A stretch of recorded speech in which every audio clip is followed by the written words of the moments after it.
Ya, Assalamualaikum warahmatullahi wabarakatuh, pemirsa Jateng TV dimanapun berada dan warga Grobogan yang berbahagia.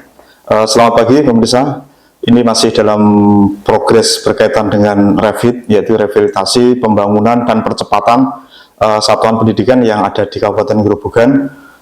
Kita akan bincang-bincang dengan beliau Bapak Muhammad Irfan, STMT, beliau Kepala Bidang Sekolah Dasar Dinas Pendidikan Kabupaten Grobogan, di mana program Revit ini memang sangat unik, jadi berbeda dengan DAK secara teknis. Baik, langsung kita sapa beliau Pak Irfan untuk menjelaskan permasalahan ini. Assalamualaikum Pak Irfan. Waalaikumsalam. Oke, selamat pagi Pak Irfan. Sehat-sehat selalu. Alhamdulillah. Ya. Pak Irfan, bisa disampaikan ke pemirsa Jateng TV, khususnya warga Grobogan, program Revit ini regulasinya apa betul? Impres nomor 7 tahun 2025. Jadi ini pengganti DAK. Hanya saja saya lihat di lapangan kok semua, baik perencanaan, pelaksanaan, itu sekolah. Itu bisa dijelaskan Pak Irfan, seperti apa? Ya, betul, terima kasih atas waktunya. Memang program revitalisasi ini dasarnya betul, Impres nomor 7 tahun 2025 tentang percepatan pelaksanaan pembangunan di satuan pendidikan. Memang program baru dari Presiden yang baru tahun ini ada. Itu pengganti dari DAK. Kalau tahun kemarin dan sebelumnya itu memang DAK, yang mana DAK itu lewat merah daerah transfer uangnya. Kalau ini tahun ini Revit ini belum baru, langsung dari pemerintah pusat, dari Direktorat SD, kalau yang SD itu langsung ke satuan pendidikan, itu langsung ke sekolah. Nanti kepala sekolah itu membentuk panitia P2SP istilahnya, panitia pembangunan satuan pendidikan, yang mana kepala sekolah menjadi penanggung jawab. Ketuanya dari komite atau warga sekitar dan apa, yang penting tidak boleh dari guru atau kepala sekolah. Kemudian dibentuk panitia P2P tadi yang buat juga kepala sekolah. Kemudian ada unsur perencana dari konsultan yang merencanakan itu. Kemudian des dengan pusat. Kemudian kalau saya setuju ada juga konsultan pengawas. Oh gitu. Itu fungsinya yang sesuai fungsinya ya, kalau perencanaan merencanakan, kemudian setelah pelaksanaan dilaksanakan oleh komite atau sekolah dan diawasi oleh konsultan pengawas tadi agar sesuai pelaksanaannya yang diharapkan, baik teknisnya, rap gambaran dan sebagainya. Artinya baik pelaksana terus pengawasan itu DSK ya, yang kepala sekolah yang beri SK gitu kan. Ya, ada konsultan. Tapi ada satu lagi Pak, perwakilan pusat yang sebenarnya mendampingi, namanya fasilitator. Per sekolah ada satu orang fasilitator.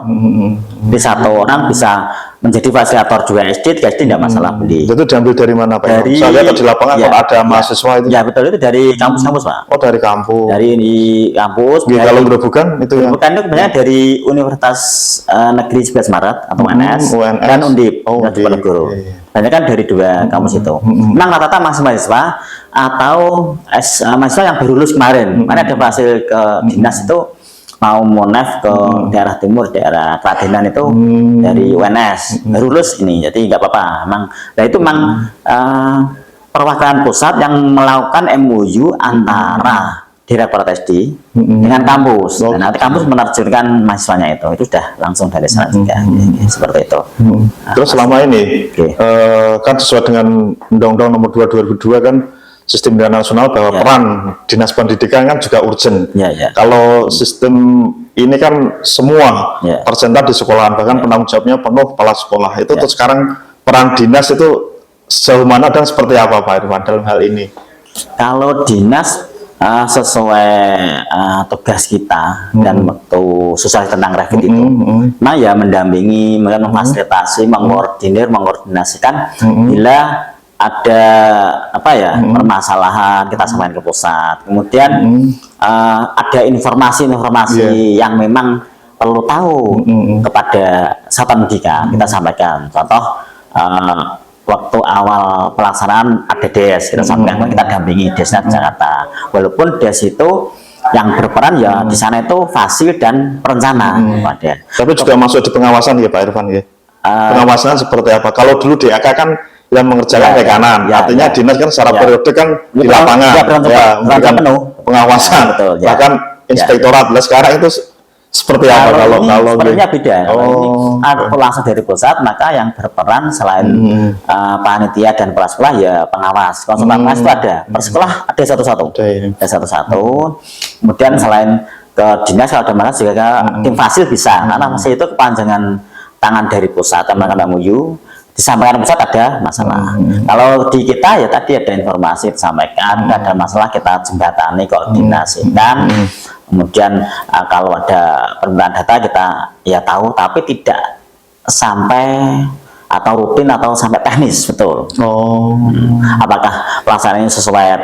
Cuman ya kita kita sampaikan waktu rapat evaluasi, kita undang Mbak kemarin. Nah, kita undang ke dinas 62 SD Pak. 62 SD ya. Itu kita undang rapor juga, rapor koordinasi evaluasi maksudnya. Ini kalau perjalanannya sudah progresnya sampai di mana? Sudah berapa persen? Ya, gini rata-rata gerobokan sekitar 40-50%. Karena memang 2 kali termin daerahnya, setahu saya. Dan tapi memang uangnya atau nilainya saya tidak tahu persis SPJ-nya sampai sekarang per sekolah, karena itu langsung ke fasil tadi. Artinya kan program ini kan rata-rata sekolah pelaksanakan agak tenang toh, Pak. Karena kan sudah ada transfer dana dulu kan. Ada yang informasinya berapa persen, Pak? 50%, 60%, 70%? 50%. 50% ya sudah diterima sekolah. Nanti kalau sudah itu, kemudian fisik sudah lebih dari 50 atau 60%, bisa mengajukan yang kedua, mengajukan yang kedua, termin yang kedua. Dan pelaksanaan sampai 31 Desember, Pak. 31 Desember. Ya, mudah-mudahan bisa selesai, Pak. Ya, mudah-mudahan selesai. Terakhir, Pak Irfan, harapannya untuk sekolah-sekolah 62 SD yang mendapatkan rapid tahun ini itu harapannya seperti apa? Karena ini kan regulasinya berbeda dengan DAK. Ya, silakan, Pak. Ya, gini, kita dinas berharap pelaksanaan ini dapat berjalan lancar. Pada panitia maupun kepala sekolah dapat melaksanakan itu sesuai rap gambar, sesuai regulasi, baik di teknis maupun administrasi. Peng-SPJ harus sesuai, kemudian teksnya gambar, ukuran harus semua, sehingga tidak ada masalah di kemudian hari. Kemudian juga kita harapkan dengan adanya sekolah itu dapat memberdayakan dengan sekolah itu, kemudian dapat meningkatkan surplus sekolah di satu pendidikan gerobokan, sehingga dapat lebih baik, pembelajaran buat aman, nyaman, sehingga kondisi sekolah dapat lebih baik di tahun datang. Ya. Terus terakhir Pak Irfan, sesuai dengan Undang-Undang Sidiknas itu kan, itu kan peran masyarakat kan juga sangat penting, terutama media itu kan. Itu harapannya dinas seperti apa Pak dalam ini? Karena mereka juga butuh dukungan sumber daya dan SDM dalam hal pelaksanaan program ini yang baru pertama kali ada di Indonesia, Revit ini. Iya, memang ini baru pertama. Harapannya ya memberdayakan lingkungan yang tadi, kemudian komunikasi dan transparansi dalam hal pelaksanaan maupun penggunaan dana. Karena itu memang bantuan langsung dari pusat, tidak melalui dinas. Kita cuman ya tadi mengkoordinasi, mendampingi juga, tapi tidak langsung full di teknis.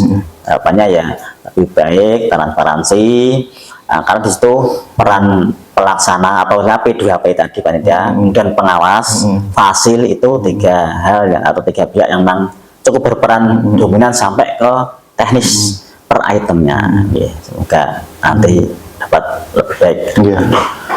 Ya, pemirsa Jateng TV, demikian podcast kita dengan Bapak Muhammad Irfan selaku Kepala Bidang SD Kabupaten Grobogan. Semoga program Revit ini bisa berjalan dengan lancar, baik, tidak ada kendala, baik masalah sampai dengan ke ranah hukum, Saya diharapkan memang bisa mendukung percepatan program pendidikan.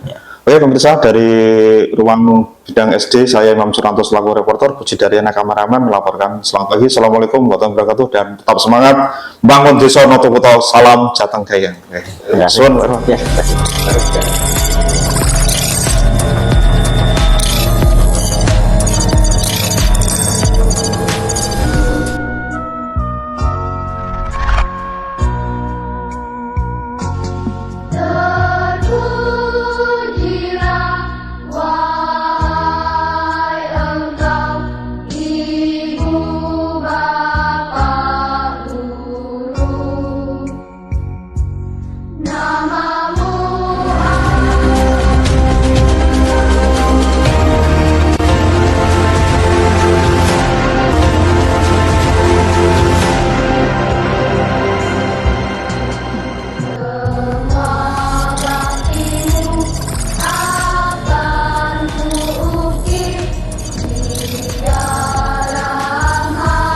Ya, selamat siang. Assalamualaikum warahmatullahi wabarakatuh. Pemirsa Jateng TV, dimanapun Anda berada, khususnya warga Gerobogan. Pemirsa, saat ini kru Jateng TV berada di SD Negeri 2 Purwodadi, Kecamatan Purwodadi, Kabupaten Gerobogan, Jawa Tengah.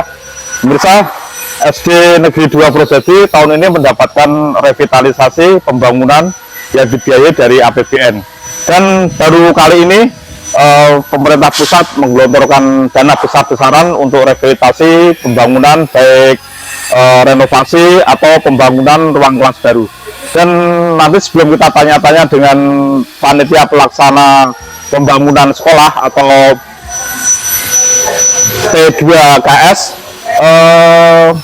dan yang didampingi kepala sekolahnya, pemirsa, kita akan bernostalgia di SD Negeri 2 Purwodadi karena saya kebetulan alumni sini, pemirsa. Jadi saya lulus dari sini itu sekitar tahun 84, pemirsa. Jadi 30 tahun lebih lah saya meninggalkan, dan baru kali ini saya bisa menyaksikan kondisi SDN 2 Purwodadi. Jadi ini untuk space-nya tidak banyak perubahan, pemirsa, baik ruangnya dan bangunannya, jadi tidak ada perubahan, hanya banyak yang sudah direnovasi. Oke pemirsa, sambil kita nostalgia di ruang kelas, kita langsung melihat kondisi yang ada di dalam. Nah ini masih seperti dulu, pemirsa. Ini pintu ini masih asli, pemirsa, karena dulu memang kualitas kayunya itu luar biasa, jadi jati-jati super. Dan seingat saya pintu ini masih seperti dulu, hanya warnanya saja yang berubah. Kita ke dalam, pemirsa, dan ini kita di ruang, kalau dulu ini kelas 6, pemirsa, kelas 6. Saya duduk di ruang sebelah sini. Dulu itu posisi bangkunya itu bangku besar kuno 2, jadi 2 gitu kan. Kalau ini kan didesain anak satu meja satu kursi. Kalau dulu masih bangku kuno gitu yang besar dan ada lendenannya, pemirsa. Saya masih ingat di sebelah saya itu teman saya yang bernama Rateh. Bu Kustini itu guru saya, orangnya galak, pemirsa. Bu Kustini itu galak, dia masih sehat. Dan terakhir dia kepala sekolah di SDN 1 atau 2 Kuripan Purwodadi. Anaknya namanya Herlina, sekarang berada di Jawa Timur, manajer bank swasta dan bersuamikan Kasat Intel di Polres sana. Dulu beberapa teman saya masih ingat, ada Salamun, ada Agung, ada Giarto, ada Untung, dan beberapa teman cewek itu ada Kristiani, kemudian ada Juni, ya Juni, ada Woro Putri Agus, dan ada Nardi. Ya, Nardi itu rumahnya Kenowo, pemirsa. Dan ini merupakan suatu pengalaman baru dan saya cukup terharu bisa melihat kondisi sekolah yang ada di SDN 2 Purwodadi. Oke pemirsa, untuk mengetahui sejauh mana progres revitalisasi pembangunan yang ada di SDN 2, langsung kita temui kepala sekolahnya. Oke.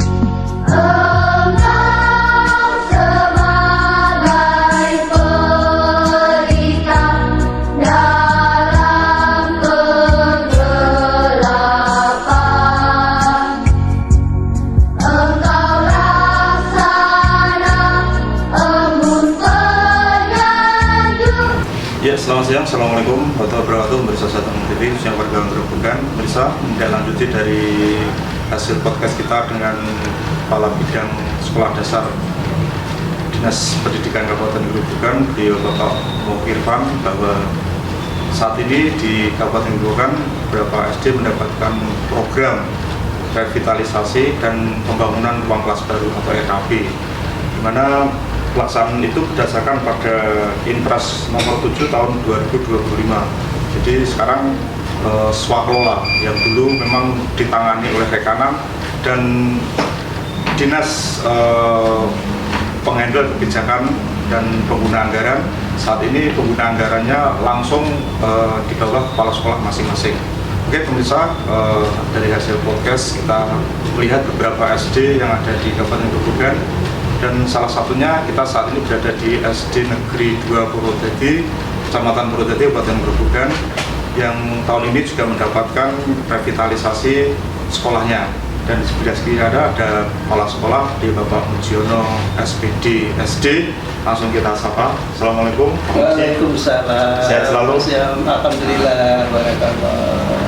Pak Musi, bisa diceritakan kepada pemirsa Jateng TV Usaha Grobogan, apa betul untuk SD Negeri 2 Purwodadi tahun ini mendapatkan program revitalisasi, Pak? Silakan Pak Musi. Baik, terima kasih pemirsa seluruh tanah air yang berbahagia. Alhamdulillah, perkenalkan sekali lagi saya Mujiono, Kepala SD Negeri 2 Purwodadi. Sangat bersyukur sekali atas program Bapak Presiden adanya revitalisasi ini.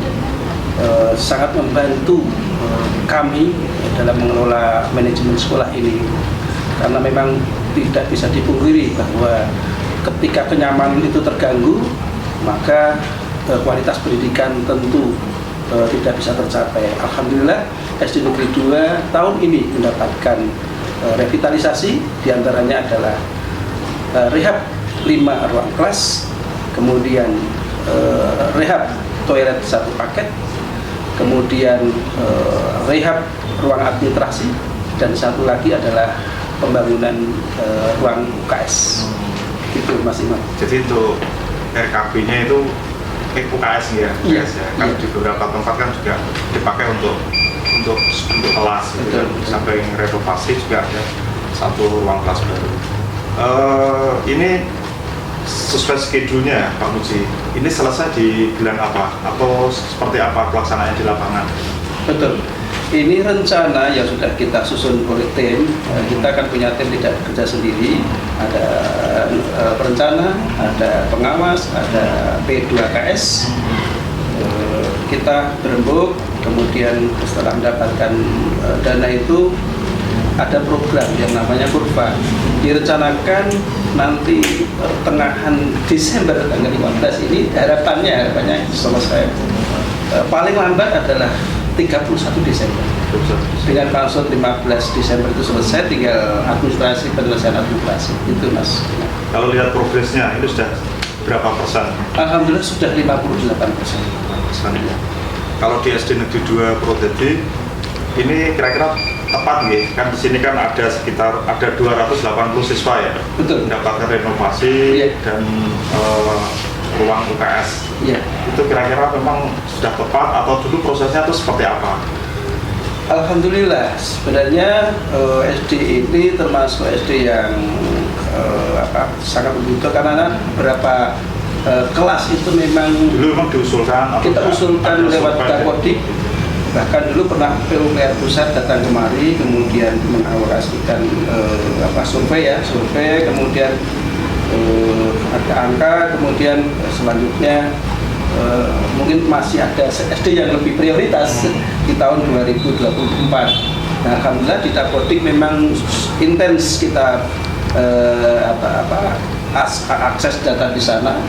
Alhamdulillah termasuk salah satu dari sekolah yang dapat revitalisasi. Jadi memang kondisi bangunan sekolah ketika tidak masuk di Dapodik, yaitu memang tidak terbaca.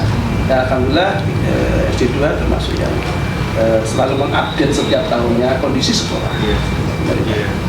Kan ini kan merupakan program baru Pak Muji. Betul. Kalau dulu kan sekolah tinggal terima manfaatnya. Iya. Kan dulu pelaksananya kan dari dinas. Betul. Ketika Pak Muji masih di Tambuhan apa-apa itu kan Iya. tahu lah perjalanannya. Iya. Dan untuk saat ini memang kan kepala sekolah sebagai Iya. pengguna anggaran. Iya, betul. Kira-kira ada perasaan takut nggak? Kan itu Iya. kan nanti kalau ada apa langsung Betul. urusan dengan kejaksaan dengan apa Betul. ya? Itu gimana mengkomunikasikan dengan Oke. P2 SP-nya itu? Oke, jadi betul Mas Imam, keraguan itu sebenarnya ada waktu awal pertama kali kita melaksanakan program revitalisasi ini ya, karena memang kita itu tidak punya kompeten di situ ya. Nah, ternyata setelah kita melihat juknis, kepala sekolah tidak bisa kerja sendiri, harus menggandeng perencana pun harus punya SHK. Kemudian pengawas pun harus demikian.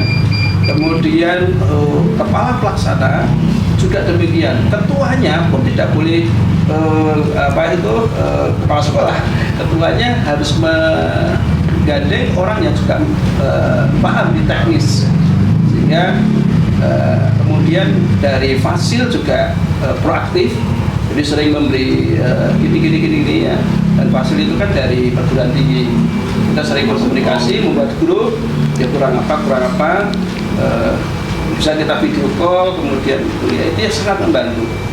Kemudian kemarin juga dari pihak dinas juga demikian, proaktif, sering mengadakan pertemuan sehingga ada masalah-masalah, misalnya harus kemarin tuh sempat beberapa SD kebanjiran gitu ya. Nah, terus bahannya bagaimana? Jadi awalnya memang kita ragu Mas Imam, bisa tidak melaksanakan? Tapi alhamdulillah. Kalau fasilitator tekniknya itu dari perguruan tinggi mana? UNS kalau Iya. Terus frekuensinya ke sini?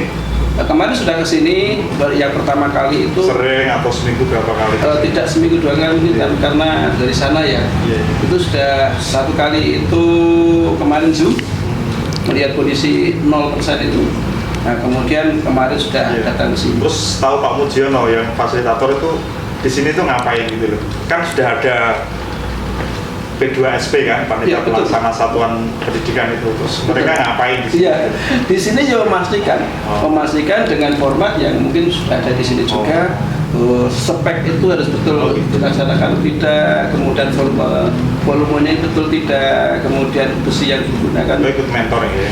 Iya. Sesuai dengan spesifikasi. Dia kan punya tanggung jawab untuk melaporkan apa adanya gitu ya. Jadi kalau memang kekurangan ya dilaporkan kekurangan, kemudian harus diperbaiki dan sebagainya, sebelum nanti menjadi laporan finish. Oke. Ini kan tinggal berapa hari saja kan? Itu ada kendala nggak dalam pelaksanaan revitalisasi dan pembangunan ruang KS itu? Ya, ada beberapa kendala, semisal bahan baku ya. Bahan baku ini saat ini kan memang bareng-bareng deh. ketersediaan di lapangan itu. Kemudian tukang pun demikian. Kita kan cari tukang yang memang seperti bajaringan misalnya. Kita tidak bisa tukang biasa disuruh mengerjakan, tapi cari tukang yang memang punya spesifikasi kerja di situ. Nah itu sudah kerja sana. Jadi kita sebenarnya lihat di UKS tadi kan sudah siap kemarin. Tapi ini tadi baru datang. Tapi alhamdulillah insya Allah bismillah bisa. Terus terakhir, proses belajar mengajar anak terganggu enggak? Terus sistemnya gimana? Pasti terganggu Mas Iwan.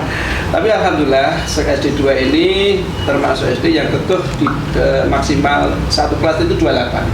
Sehingga ketika saya gabungkan itu masih memungkinkan untuk belajar. Jadi saya tidak meliburkan, mungkin sekolah lain meliburkan. Saya masih proses belajar masih bisa. Normal biasa. Dan kemarin si pelaksana pembangunan itu saya ultimatum minggu depan ini Senin itu harus jadi, dan yang ini nanti harus pindah ke sana untuk kita laksanakan seperti itu. Jadi memang ada persetujuan. Ya, terus terakhir harapannya Pak Mujiono selaku kepala sekolah buat wali kelas anak yang saat ini juga proses belajar otomatis terganggu. Betul. Itu harapannya seperti apa? Termasuk pelaksana yang di lapangan untuk rehabilitasi itu harapannya seperti apa? Terima kasih Mas Imam yang sudah berkenan ke sini. Saya sangat berharap sekali kepada orang tua murid untuk bisa memaklumi ini belum berakhir, ini baru awal, agar anak-anak itu nyaman belajar di sekolah. Kemudian fasilitas juga memenuhi syarat untuk belajar dengan baik. Kemudian juga fasilitas yang cukup, ada UKS dan sebagainya. Kemudian untuk pelaksana, kita adalah tim untuk bisa melaksanakan sesuai dengan ketentuan dan araf yang sudah disusun. Demikian, terima kasih. Oke, pemirsa Jateng TV sudah warga program. Demikian podcast bincang-bincang kita dengan Bapak Mujiono selaku kepala sekolah SDN 2. Semoga program ini bisa bermanfaat untuk dia. Amin. Bisa berjalan sesuai schedule waktunya. Amin. Tidak ada yang dikorupsi, tidak ada yang Amin, amin, speknya amin, dikurangi, ya. Amin, karena amin. ini menyangkut keselamatan anak. Betul. Oke, dari ruang guru dan kepala sekolah SDN 2 Berarti, saya Imam Surono selaku reporter, Puji Daryana kameramen melaporkan. Selamat siang, Assalamualaikum warahmatullahi wabarakatuh, dan tetap semangat bangun desa Noto Kuto, salam Jateng Gaya. Barakallah. Terima kasih Mas.